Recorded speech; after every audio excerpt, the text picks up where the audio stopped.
आणि त्या अनुषंगाने त्यावेळेला उत्तर मिळालं होतं की नॅशनल हायवे अथॉरिटीशी या विषयाची चर्चा केली असता नॅशनल हायवे अथॉरिटीचं म्हणणं होतं की ते सर्कल आम्ही आमच्या नियमानुसार बनवलेले आहे. ही बाब जरी मान्य असेल की त्यांनी नियमानुसार बनवले असेल, परंतु त्यांनी अस्तित्वात असलेला शहर विकास आराखडा हा डोळ्यासमोर ठेवून त्याच्यावरती ती सर्कलची उभारणी केलेली आहे. परंतु प्रत्यक्षात विकास आराखड्यानुसार रस्त्याचे चारही कॉर्नर्स जे असतील ते अतिक्रमित आहे. आणि या संदर्भात चर्चा केली असता त्यावेळेला सांगितलं होतं की याच्यावर तातडीने सर्कलच्या बाजूला असलेले चारही बाजूचे रस्ते यांचे लेफ्ट टर्न्स हे फ्री करण्यात यावे. तर त्याच्या संदर्भात अजूनही कार्यवाही झाली आहे. पुणे ड्रेनेजचा प्रॉब्लेम जर सिंधी कॉलनीकडे आपण आकाशवाणीकडे सिंधी कॉलनीकडे टर्न मारतो त्यावेळेला लेफ्ट साईडला एक मोठा नाला आहे. तो नाला शिकवला कारण लेफ्ट टर्न बसत नसल्या कारणाने काय होतं की ट्रॅफिक सगळी मुख्य रस्त्यावरती येते आणि मग तिथे वाहतुकीची कोण होते. सर्कल नॅशनल हायवे अथॉरिटी कमी करणार नाही, परंतु आपले रस्ते जे विकास आराखड्यावरती ज्याची लँग्वेज होती जेवढी असेल तेवढ्या प्रमाणात ती उपलब्ध करून घेणं गरजेचं आहे. तर ते काम केव्हा होईल? आणि ह्या स्टिकी नोटवर नंबर्स वेगवेगळे दिले तर तुम्ही ते मॅच करू शकता. त्यात 53, 56 आणि 57 नंबरचे तीन एकच उतरायचे तर त्यांनी 3 फोटोज टाकले. त्यानंतर 54, 55 आणि 59 नंबरचे पण तुम्ही त्यात टायमिंग चेक करू शकता. एक्झॅक्ट टायमिंग आहे, फक्त अँगल वेगळा असेल उतरायचा फोटो काढण्याचा. त्यानंतर 73, 75, 76, 78 आणि 79 हे 4 सेम आहे, 4-5 आणि ते त्यात टाकले. आता हा मी एकच दिवसाचा दिला, त्यात जर प्रत्येक दिवसाचे असे सेम फोटोज त्यांनी एक्झॅजरेट करून टाकलेले आहे. म्हणजे जर त्यांनी 1500 केले असतील तर लिनियरली विचार करून पण सांगितलं तरी 700च्या वर नाही केलेले त्यांनी आणि ते बिल त्यांनी जास्त करून पाठवलं. तर आता टॅक्स पेअर्सचं मनी ते त्यातून पैसे काढतात. ते सांगतात की आम्हाला फंड नाही आहे.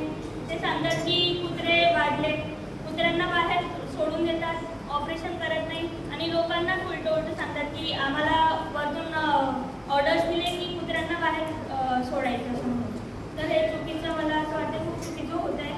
आणि तुम्ही जसं सांगितलं की डेव्हलपमेंटचं आम्ही बिल आहोत त्यासाठी डेमोक्रेसी खूप इम्पॉर्टंट आहे सर.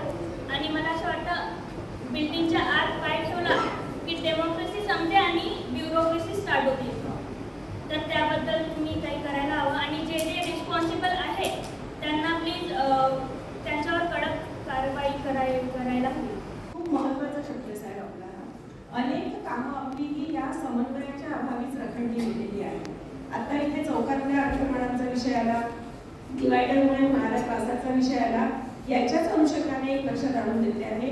रुबी रोडकडून आपण रुबी हॉस्पिटलकडून ज्या वेळेला एम.जे. कॉलेजकडे जातो त्यावेळेला अग्रवाल हॉस्पिटलकडून हायवेकडे जाताना सर्व्हिस रोड तिथे जे पाणी साचतं. बरोबर साहेब, वारंवार आपल्याकडे या विषयाची तक्रार नगरसेवक म्हणून अनेक नगरसेवकांनी केलेली आहे. जे माझा तिथे रहिवास असल्यामुळे वारंवार माझा प्रभाग नसला तरी पण मी ही तक्रार करते. प्रभाग क्रमांक 12चे 4ही नगरसेवक शाळेत ही तक्रार करत असणार आहे. आणि एक सुजाण नागरिक म्हणून प्रत्येक नागरिक आम्हा नगरसेवकांपर्यंत येतो तिथून महिला लहान मुलांना घेऊन जाणाऱ्या महिलांचं टू व्हीलरवरचं प्रमाण हे खूप मोठं आहे. अनेक शाळा तिथे आहेत, सगळे शिकवणी वर्ग, क्लासेस, कॉलेजेस सगळे त्या मार्गावरून आहे. म्हणजे जळगाव शहरातल्या प्रत्येक नागरिकाला त्या मार्गावरून दिवसातून एकदा तरी किमान जावयावं लागतं. आणि पावसाळ्याच्या दिवसात तिथून पायी चाललं तर सोडाच, टू व्हीलरवर सुद्धा प्रचंड धोकादायक रीतीने मार्गक्रमण करावं लागतं. फोर व्हीलरला सुद्धा नवीन माणूस जर असेल तर अंदाजच येत नाही की इथे असलेला खड्डा हा किती मोठा आहे. वारंवार त्या रस्त्याची आपण डागडुजी केलेली आहे. रिपेअर्स अगदी जे सांगता येणार नाही इतक्या वेळा रिपेअर्स करून झालेले आहे, पण तिथला हा प्रश्न अजूनपर्यंत सुटलेला नाही. या विषयावर आपण काय उपाययोजना करणार आहोत? म्हणजे वर्षानुवर्ष अनेक पावसाळे हे आमचे फक्त आणि फक्त तक्रारीवर जात आहे. मी स्वतः तिथे माझी दोन्ही मुलं घेऊन टू व्हीलरवर पडलेली आहे. ज्याचा याच्या पलीकडे अजून काय हवं आहे?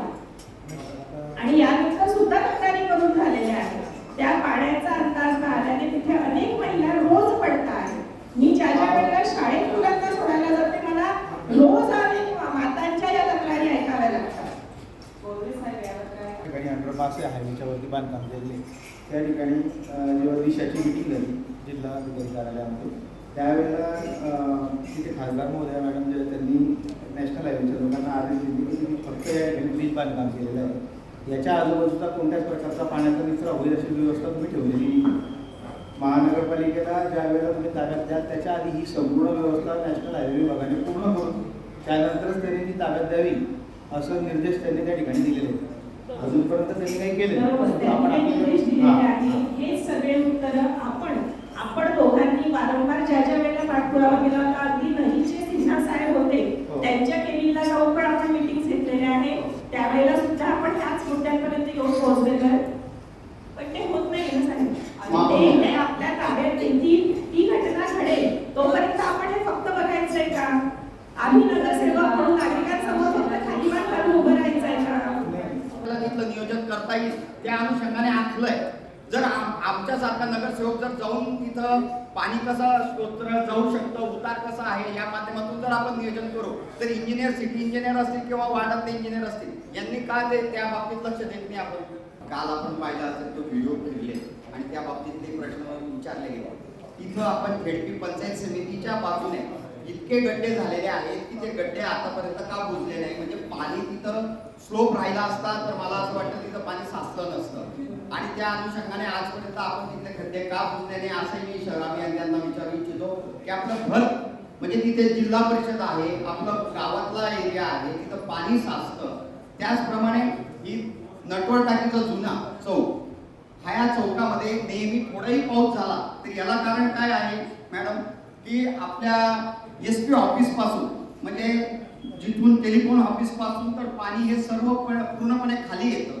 या पाईपांची आपली कॅपॅसिटी असेल परंतु एकदा पाऊस पडल्यानंतर जर त्या पाण्याला जायला जागा मिळाली नाही तर नक्कीच इथल्या जी नटवळ टाकीच्या चौकातला पाण्याचा जो विषय आहे तिथं पाणी जे साचतं त्याला थोड्या अर्धा तास लागतो मग पाणी नील होतं. परंतु आजपर्यंत आपण शहर अभियंत्यांच्या माध्यमातून जर आपण त्याला डिवाइड म्हणजे त्याला मार्ग दुसरा दिला, जर आता हा जो आपला रस्ता त्याला जे दिलेला आहे, आता काल तर एक असं आहे नवी पेठमध्ये ट्रकच अटकली म्हणजे आपल्या चेंबरच्या याच्यामध्ये ट्रक अटकली.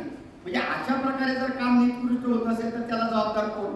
आणि इथून जर आपण सरस्वती डेअरी ही जुनी सरस्वती डेअरी पुढे राहते तिथून त्याच्या पाठीमागच्या गोळीतनं जर आपण त्याला पर्याय दिला उपाध्याय लॉजच्या याच्यापर्यंत महापौर महोदय तर त्याला मला वाटतं तो पर्याय हा चांगला राहील.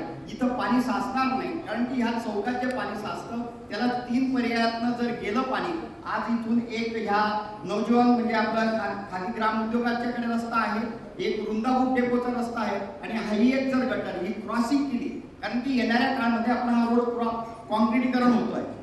त्याच्या आधी जर आपण याला क्रॉस करून टाकला तर नक्कीच येणाऱ्या काळामध्ये ज्या वेळेस पाऊस पडला थोडाही पाऊस पडला तर या चौकामध्ये पाणी साचतं आणि नागरिक हैराण आपल्याला करतात. इतक्या दिवसाचा प्रश्न आहे आणि याला जर डिवायडेशन जर केलं तर मला वाटतं पाणी थांबणार नाही.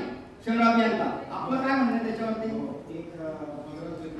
आम्ही क्रॉसिंग करून ऑलरेडी पाईप टाकलेला आहे परंतु त्यावेळेला ज्यावेळेला तो पाईप टाकला गेला होता त्यावेळेला त्या ठिकाणी पाण्याची आपली मेन लाईन तिथून गेलेली होती.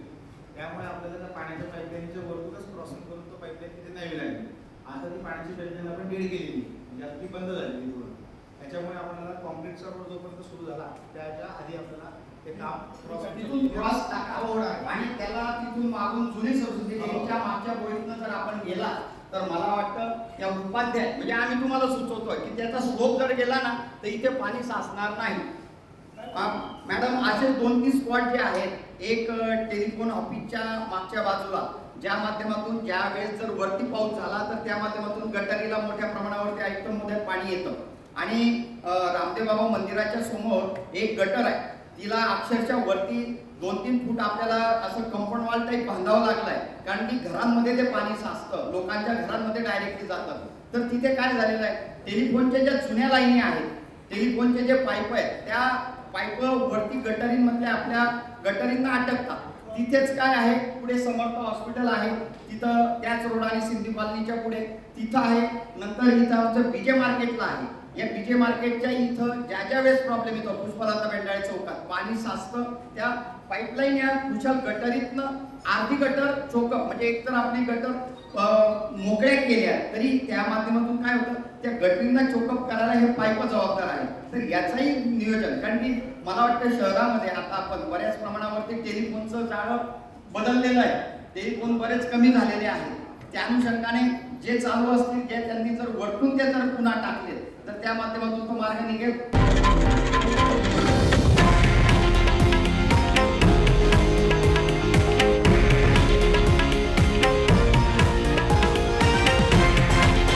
हे आहे देशातील नंबर 1 न्यूज नेटवर्क आणि आपण पाहत आहात TV9 मराठी, एकमेव.